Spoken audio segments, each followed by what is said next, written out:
मंत्री गुलाबराव पाटील आणि माजी मंत्री बच्चू कडू यांच्यातील वाद शिगेला।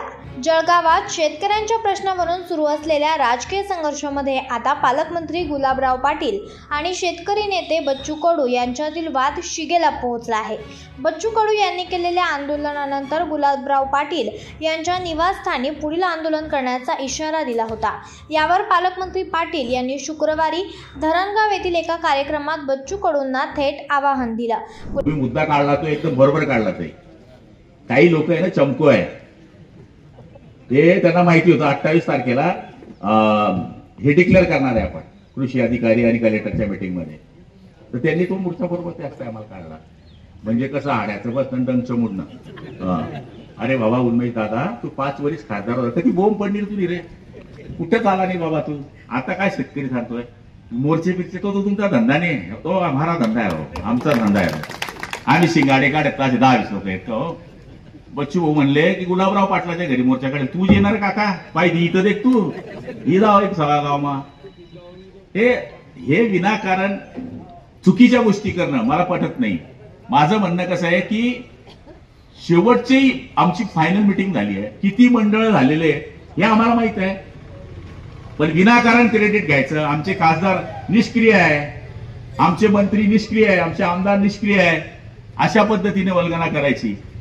मला तरी असं वाटतं की जेडीसीसी मार्फत हे का नाही बोलले की जळगाव जिल्ह्यामध्ये लोकप्रतिनिधी जेडीसीसी मार्फत पहिली आपली बँक आहे की बिना व्याजाने कर्ज देती, हे का बोलत नाही हे लोक? शेतकऱ्यांना लुटताय हे बोला ना।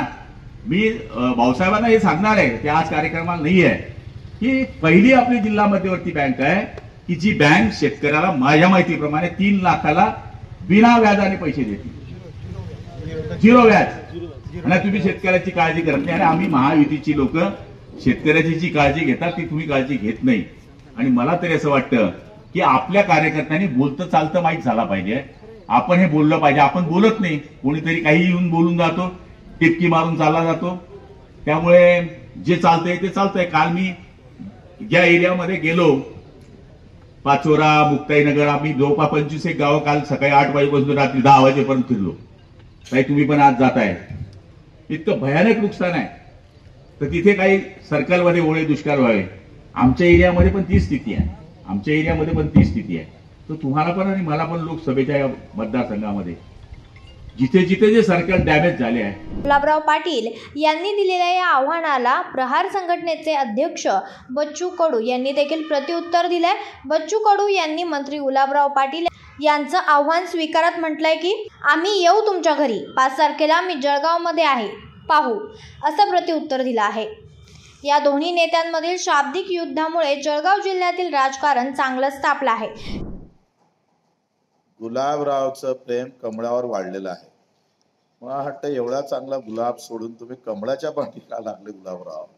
आणि राहिली गोष्ट तुमच्या गावात याची, तर तुम्ही राज्याचे मंत्री आहो, तुम्ही आता एका गावचे थोडे आहे। आणि तुमची इच्छा पूर्ण करू ना गुलाबराव, आम्ही येऊ तुमच्या घरी। कधी जाणार तुम्ही? 5 तारखेला मी जळगावमध्ये आहे, तुमच्या गावात, तुमच्या जिल्ह्यात आहे, तुमच्या आजूबाजूला आहो। तुम्ही जर म्हटलं तर घरी येऊ, पाहू काय व्यवस्था करता येईल तुमच्याकडून, आम्ही काय व्यवस्था करू ते पाहू। शेतकरी पुत्र म्हणून राहा गुलाबराव। तुम्ही जरी मंत्री असले तर तुमचा जो आवाज आम्ही विधानसभेत पाहत होतो शेतकऱ्यासाठी, तो दबलेला दिसतं। तो दबू नये म्हणून आम्ही तुमच्यावर बोललो आहे। आणि शेतकरी पुत्र म्हणून येणार, तुम्ही सत्तेचे पुत्र म्हणून या, सत्ताधीश म्हणून या। आम्ही शेतकरी पुत्र म्हणून तुमचं आव्हान स्वीकारायला तयार आहोत। शेतकऱ्यांच्या प्रश्नावरून सुरू झालेल्या या संघर्षाला आता वैयक्तिक वादाचं स्वरूप येत आहे। गुलाबराव पाटील आणि बच्चू कडू हे दोघेही शेतकऱ्यांचे प्रश्न मांडणारे नेते म्हणून ओळखले जातात। मात्र या वादातून शेतकऱ्यांचे प्रश्न खरेच सुटतील का, असा प्रश्न सामान्य जनता विचारत आहे। लोकनायक न्यूज